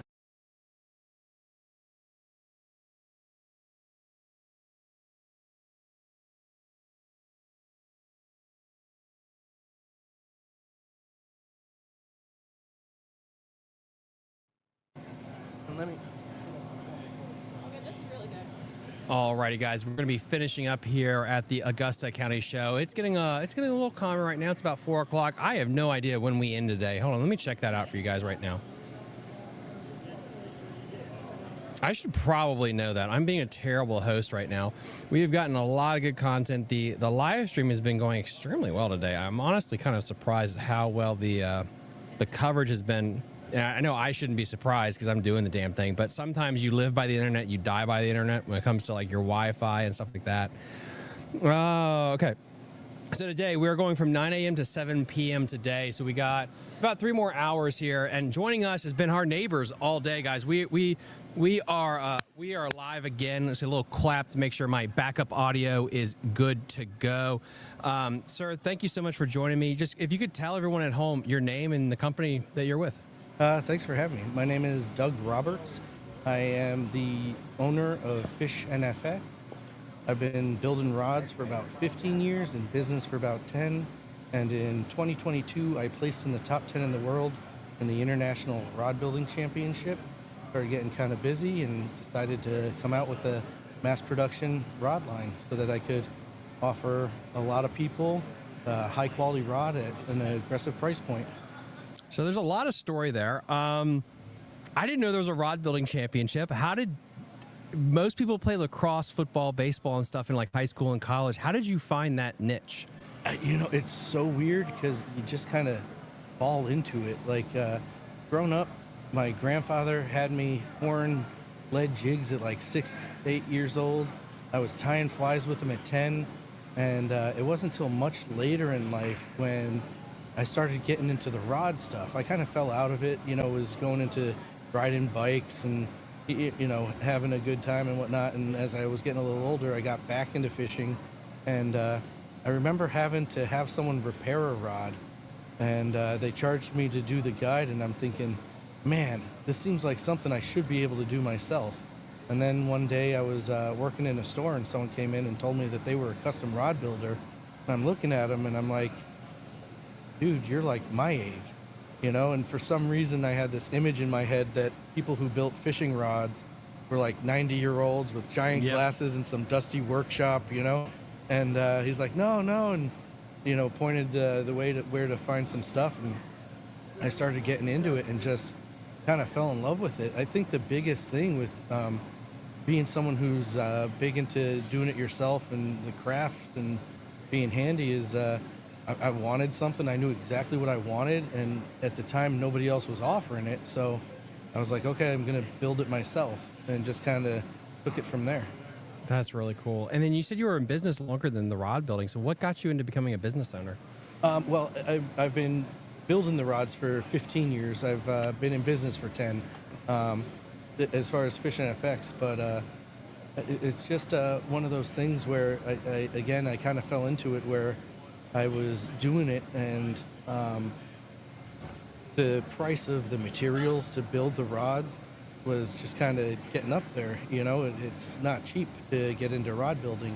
And so in order to help fuel my hobby, I was selling the rods I was making, and then it got to the point where I was selling a decent amount of them. So I started the business, and then I was able to kind of, get better equipment and kind of write it off, and it just kept growing from there, little by little. Was there a moment where you felt like, for lack of a better term, you made it? Like, okay, I broke through a glass ceiling, so to speak? Well, I'll tell you what. I was at ICAST with my booth last year and doing well. And I'm sitting there going, man, this is so surreal. I can't believe I have my own booth at ICAST. I was then added to the ASA trade show committee. So I'm one of 15 people right now who's helping to plan ICAST. And at the ASA Summit, I'm sitting there with the president of Z-Man Baits and, the head of marketing for Daiwa and the head guys from Shimano and Spro and all these companies and all these head people. And I'm sitting there thinking, what am I doing at this table? So even now, it's surreal where I just am humbled just by the company of people I'm around all the time. And I every step of the way is just amazing. You know what I mean? And you can really just take a look around and appreciate the people around you. And so, I don't know, I just have a hard time accepting that I belong in that room. Where are you from originally? Originally Connecticut, but I live out in Pennsylvania right now. Okay. But I do travel quite a bit, going to outdoor shows and events and stuff like that. So I fish kind of all over. How did you go from living in Pennsylvania to ICAST on the board of 15 bigwigs, so to speak? I don't even know. I mean, I've been going to ICAST since 2016, and I've worked with companies like Trapper Tackle.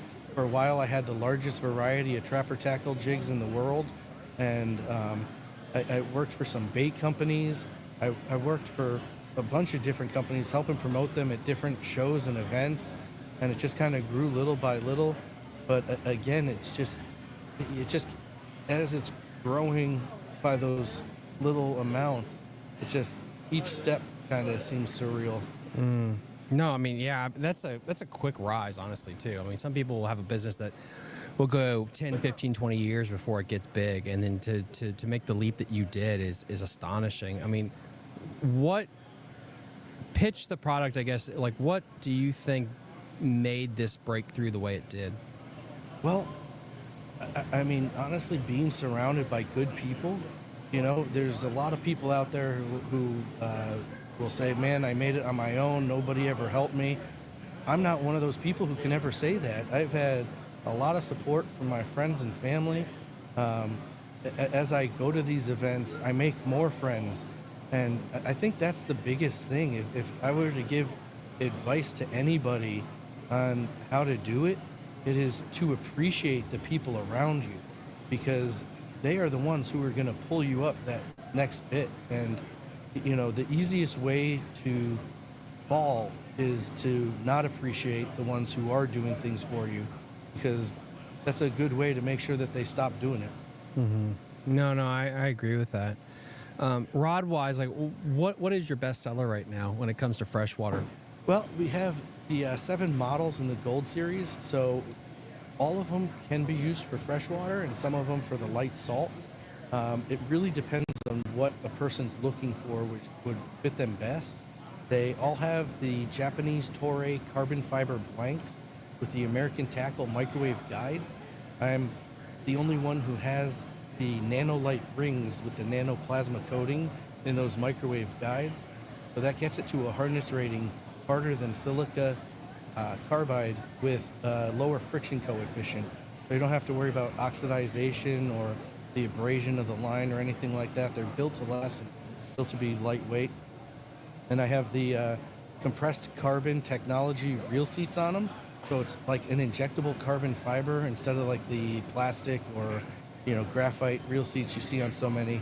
I don't need that metal band going around it. The reel seats are stronger, lighter, and more sensitive. And I really tried to slash away the stuff that I felt was superfluous that wouldn't be needed in the rod. So I don't have a decorative locking nut on it. I have found that, you get those etched metal ones and they're cutting anglers' hands or popping off and sliding up and down the rod, and just a kind of waste of resources to put that on there when it just introduces more problems to the situation. Same with the carbon fiber handles. I have just a high-grade EVA, so it's comfortable, and I find that fishermen tend to hold the reel seat, not the handle. And so I felt like putting like $100 handle on a rod is doing so that it attracts people visually to buy it, but doesn't fully offer the function that they would need while using it. And I mean, I do have carbon fiber handles on some of my custom rods, but I just found for a mass production one, if I can slash $100 off the price of a rod by having the EVA handle instead of carbon fiber, it seems like a good way to go. What makes a rod sensitive? I mean, we can throw as many different names out there as possible, you know, titanium, microwavable pizza, blah, blah, blah. But what specifically in the basic mile-high view makes a rod more sensitive? Well, the guides will help as far as transmitting it from the line to the blank, but the blank itself is really what is going to be adding to that sensitivity. The reel seat is what's going to be in your hand. So whether you're holding direct to the blank or holding a very sensitive reel seat, you're just transmitting those vibrations from the lure, the line, to the tip of the rod, down the rod, to your fingertips. So really, if you can make it a bit more stiff, a bit more rigid, you know, it's going to help transmit those, you know, waves a bit better. You know, it's basically sound, but in a different vibration, a different energy level. How much more sensitive can we make rods nowadays? I mean, it's like anything. You're going to get to a point of diminishing returns, but if you can have that little bit of an edge, I feel it helps. If I can tell the difference of the size of gravel by dragging my jig over it and the feel of it, then it helps me know what type of pattern I should be fishing in that area. I say to people too, when they feel how sensitive my rods are compared to others, imagine how many bites you had that you didn't even know you had. And it's just one of those situations where you don't know what you don't know. And when you switch to it and you're able to feel how much more you're able to feel, then you realize, wow, I probably was missing quite a lot of information that I didn't know was out there. Is Japanese stuff, how much of that, like, again, you know, all from a couple years ago till now, that has been considered primo stuff, whether maybe it's just the name or the stuff? And that's not, like, ask you, is like, how much is it with the Japanese craze of like the Mega Bass line of stuff? Is it just the branding versus actually the product is that good? I would say Japan does put a lot of thought into a lot of their stuff and wants to have that quality. I will also say that I feel at times it can be more hype than you know, product. Like new Nike shoes, so to speak. It's the brand. Yeah, but you know, that being said, so it's my understanding that there's only two places where carbon fiber is extruded, and that's Japan and Korea. And there might be, you know, multiple companies, but you know, it's not all going to be the same quality. So that Toray, that Japanese Toray carbon fiber is kind of known as the highest grade. So it would kind of be like comparing cotton to silk, you know? And if you can get a different type of filament of a higher level, you know, how much more sensitive, how much softer, how much, you know, more can you pack into a smaller area? And so that's why I kind of stress it. It's not that I'm trying to so much hop on the JDM bandwagon as much as explain, like, the product that is being used is currently known as the highest level. Why can't we make that over here? You know, that is an excellent question, and I would love for the U.S. to start doing more manufacturing in a lot of different areas.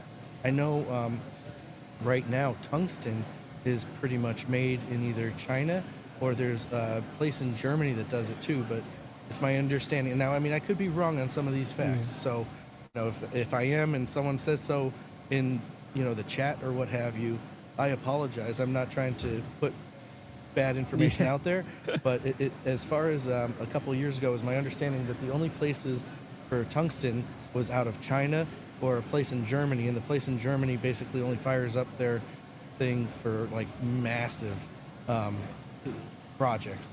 But in the U.S., we can't do tungsten because the process to create it is so dirty that the EPA won't allow it. So it's just that balance of, you know, what is it that we're wanting? And I have nothing against using tungsten weights or, keeping the air clean. I just It gets back to the supply chain thing, and when I had Buzzbaits on talking about that, like about being a bait maker or rod maker, going from the COVID years till now, and we talk about the thing that no one likes to talk about, which is supply chains and getting the stuff you need to make your rods. And then there was the tariff scare and things like that.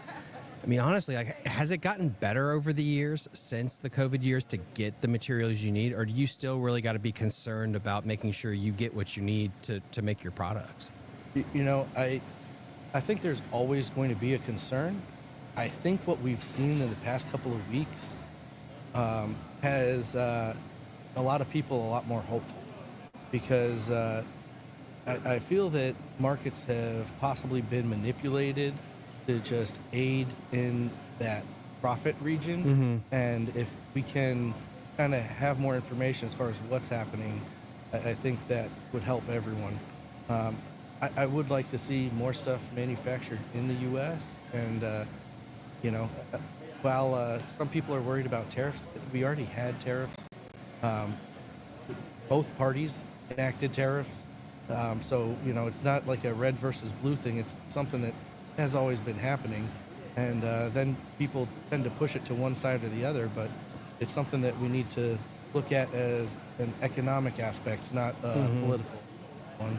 No, but just from a business standpoint, that's always fascinating to me. I had Brian Lancaster on, I think it was at Richmond Expo. He was one of the OG boat dealers, and he talked about, like, well, people don't talk about, like, the reason aluminum boats stopped is because we get our aluminum from Brazil, and when everything happened in COVID, like, a lot of our aluminum stopped. And I was like, no one talks about that when it comes to prices changing. It's like things that you wouldn't be aware of down here affect over here with everything. And I know you guys I enjoy talking about this, but some of you guys don't. But a question I have on the Instagram is, do you have any rods that'd be good for drop shotting? Absolutely. So I have a 6/8 spinning rod that a lot of people use for the drop shotting, or the smaller swim baits for like the forward-facing sonar, etc. And I also have some bait casters and stuff that, depending on your style, have a bit of a faster tip. I do not promote like a rod for a specific style usually, because anglers know what they want. So I out of my 7 models, I have different actions and lengths that I think work well in many different situations. But the people who are fishing my rods know how to fish well enough that I trust them to choose what best fits them, instead of trying to tell them this is for a worm or this is for a drop shot. What rod, what action do you prefer for a worm or a drop shot? And, trust yourself in knowing that you know how to fish. Interesting. That's an interesting way to look at it. Yeah, because we go down a rabbit hole. A lot of companies will with going from this category to this subcategory to this subcategory of different rods that you can make. And the idea of we all know you have your moderate action, your fast action, your X fast, blah, blah, blah. Like there are certain categories that you have, and then from there you can branch out. What's interesting with that too is there's no industry standard. Interesting. So when you say it's a moderate heavy or fast or a medium, on what chart? When you go over these different actions and ratings, it goes kind of brand by brand. So I also, that's why you probably notice I have a simulator over here that people can fish on. Very good. Very good marketing ploy. I love that thing, by the way. I do that so that they can feel the strength of it, feel the action. And I think the best way is to have it in people's hands. And when they look at my rods and they're reading the action, I'm like, hold on, ignore the sticker on it. What are you looking for? What kind of curvature? What kind of weight? Bend it in your hand and feel it so that you know that it fits what you're looking for. Because if you're just going by with the words on paper, it's going to be hard to find exactly what you're looking for. And a lot of times, too, people are surprised by something they weren't looking for. They want that extra fast, that heavy, and then all of a sudden they're fishing with a moderate that's, a medium, and they're like, wow, this fishes really well. Well, because you gave it a chance. You had this mindset of I want big fish, I want a heavy, I want to feel it, I want to fast, instead of allowing the rod to work the lure in the way that it was meant to. That's a really interesting approach to it. I wonder if the industry needs something like that to be a blanket, like this is what a moderate is, this is what that, or is that too much oversight? Personally, I guess from an art standpoint, it should just be you do what you do and people can feel it, but that's fascinating. I didn't know that about the industry at all. Wow. Yeah, and I'm kind of with you where I'm of two minds of it, where it'd be good to have that chart that sets it across, but at the same time, you know, then what model do you go with for being whatnot? Because especially too when you start switching from, say, you know, a 6/8 that is a light rod compared to a saltwater rod, you know, because now you're in a whole nother category. So what are your categories, and are you eliminating it by species or by length or by poundage? And it's just that there's so many variations that it's hard to pinpoint all of them at once. Yeah, I know, dude, I 100% agree with you. If people want to find your product, to get it in their hands, and for some reason they can't come out to Augusta, where can they find you? I'm on fishnfx.com. You can also find me on Facebook, Instagram, TikTok, and YouTube. I am not a social media mogul, so you know, please forgive the appearance of some of those sites. I do what I can, but really I'm a rod builder and focus more on that than the social media side. But I try to put some videos out and stuff like that so people can see it. But yeah, fishnfx.com is the best place. And if anybody's looking to carry them, I try to make it cheaper for people to buy them in stores. I used to work in mom and pop shops, and I want to support that legacy because I feel it's so important that people are able to go into a store and talk to someone and learn about, you know, when the bass are spawning, why they're spawning, and, you know, what they're hitting and why they're hitting it, and all those things that you're not going to get by just searching the internet for a rod and going to, you know, a discount tackle spot, or, you know, going to some big box store. And again, I'm not poo-pooing any of those because I feel they're all necessary, you know, to have those internet sites and the box stores, but to be able to go into like a nice mom and pop shop and sit down and talk to someone and get that information directly from someone that's what they do. It's, you know, like an encyclopedia, and I want to try and support that. So I have it set up so that people can buy them cheaper in store than off my website. Dude, no, it's noble of you to do that because, I mean, the Amazon effect has really been a cultural change as well, where we can just click a button, just order whatever we want. We don't have to socialize anymore. It's we will never know the effects of that. It'll probably take about 10, 15 years to see that. But no, dude, that's absolutely fascinating. Guys, what we'll do is we'll put a link in the episode description on the re-upload as well to all of his social media where you can go link it, and we'll drop some short form content here shortly as well. But no, sir, thank you so much. Is there anything else that we can say? I'll tell you what, when you put that up, I'm going to give you a code so that your fans can get 10% off of my website. Oh, wow. So okay, awesome. Me and you can talk about that after and get it figured out. So as you post it, it helps all of them out. And thank you for having me on the show. Thank you for coming to the outdoor show. I think these things are great because it's just, again, getting people outside, getting them to build that community, and I think that's so important. No, awesome stuff, sir. Thank you so much. Come see him, guys. We're going to be here till 7 o'clock today, and then we're going to be live tomorrow from, I think it's like 9 to 3 Sunday, Super Bowl Sunday. We're going to take a quick break, guys, and we will see you guys later. Alrighty. Sweet.